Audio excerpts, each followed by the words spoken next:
اور اب تم مجھ سے مطالبہ کر رہے ہو کہ ہم پہ سے عذاب ہٹاؤ. میں تو خود پہ سے نہیں ہٹا سکتا, تم پہ سے کیا ہٹاؤں گا. پھر اللہ رب العالمین نے دو مثالیں بیان فرمائیں. ایک کے بارے میں فرمایا شجرۃ طیبۃ, یعنی بہترین درخت, یعنی نیک کلمے کی مثال بہترین درخت کسی ہے جس کی اصل ثابت ہے اور اس کی فرع بھی موجود ہے. یعنی اس کی جو فرع ہے وہ آسمان میں ہے اور اصل جو جڑ ہے وہ زمین میں ہے. تو پھر فرمایا کہ اس کے مقابلے میں کلمہ بد ہے, اس کا حال یہ ہے کہ بمثل کلمۃ خبیثۃ کشجرۃ خبیثۃ, یعنی بری بات برے درخت کی طرح ہے جس کی جڑیں جو ہیں وہ کمزور بنیاد پر زمین پر ہی پھیلی ہوئی ہیں. تو من فوق الارض, زمین پر ہیں, ما لہا من قرار, اور انہیں یہاں قرار بھی نہیں ہے. پھر فرمایا کہ یثبت اللہ الذین آمنوا بالقول الثابت فی الحیات الدنیا, اہل ایمان کو اللہ مضبوط قول کی طرح زمین میں ثابت قدم رکھتا ہے. وفی الآخرت, اور آخر میں بھی, یعنی آخرت میں بھی انہیں ثابت قدم رکھے گا.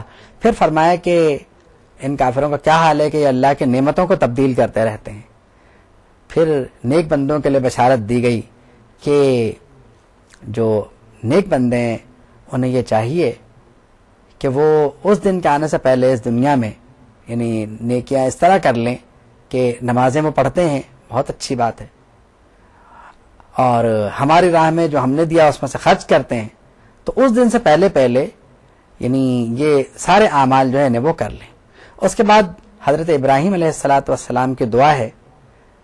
ویسے اس رکوع کے آخر میں ایک بات اور یہ فرمائی گئی کہ ہماری یعنی اللہ کی نعمتیں تو بہت ہے, لیکن انسان ظالم ہے اور کفران نعمت کرنے والا ہے, یہ انسان کی طبیعت بتائی گئی. اس کے بعد حضرت ابراہیم کی دعا ہے, اور وہ واقعہ ذکر ہے جس میں انہوں نے یعنی حضرت ہاجرہ اور حضرت اسماعیل کو جس کو کہنا چاہیے کہ وادی غیر ذی زرع میں چھوڑا, غیر آباد وادی میں چھوڑا, اور پھر وہاں جو دعا انہوں نے فرمائی, اور آخر میں اس دعا کے فرمایا کہ اللہ میری یہ دعا قبول فرما, اور ہماری اور مومنین کی, ہمارے والدین کی, مومنین کی مغفرت فرما, اور اس دن مغفرت فرما جس دن حساب کا دن ہو. اس کے بعد اللہ نے فرمایا کہ کافر یہ گمان نہ کریں کہ اللہ ان کے عمل سے غافل ہے.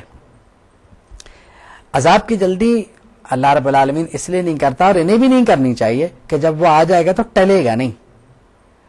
تو عذاب کا جہاں تک معاملہ ہے اس میں بالکل جلدی نہ کیا کریں.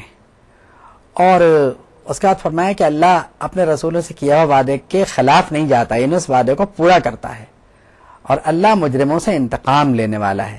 پھر فرمایا ھذا بلاغ للناس, یہ جو قرآن ہے, یا یہ کہ ھذا بلاغ للناس یعنی یہ جو رسول ہیں ان کا کام ہے پہنچا دینا, وَلِيُنذِرُوا بِهِ, اور یہ کہ ان لوگوں کو اس کے ذریعے سے, انہیں قرآن مجید کے ذریعے سے ڈرا دیا جائے, اور یہ سمجھ لیں کہ دنیا میں وَلِيَعْلَمُوا أَنَّمَا هُوَ إِلَٰهٌ وَاحِدٌ, اور یہ لوگ یہ سمجھ لیں کہ اللہ ایک ہی ہے جو واحد ہے. وَلِيَتَذَكَّرَ أُولُو الْأَلْبَابِ, اور عقل مندوں کو چاہیے کہ وہ نصیحت حاصل کریں. یہ یعنی جو کچھ بیان کیا گیا ہے اس سے عقل مندوں کے لیے نصیحت حاصل کرنے کا پہلو موجود ہے. وآخر دعوانا ان الحمد للہ رب العالمین.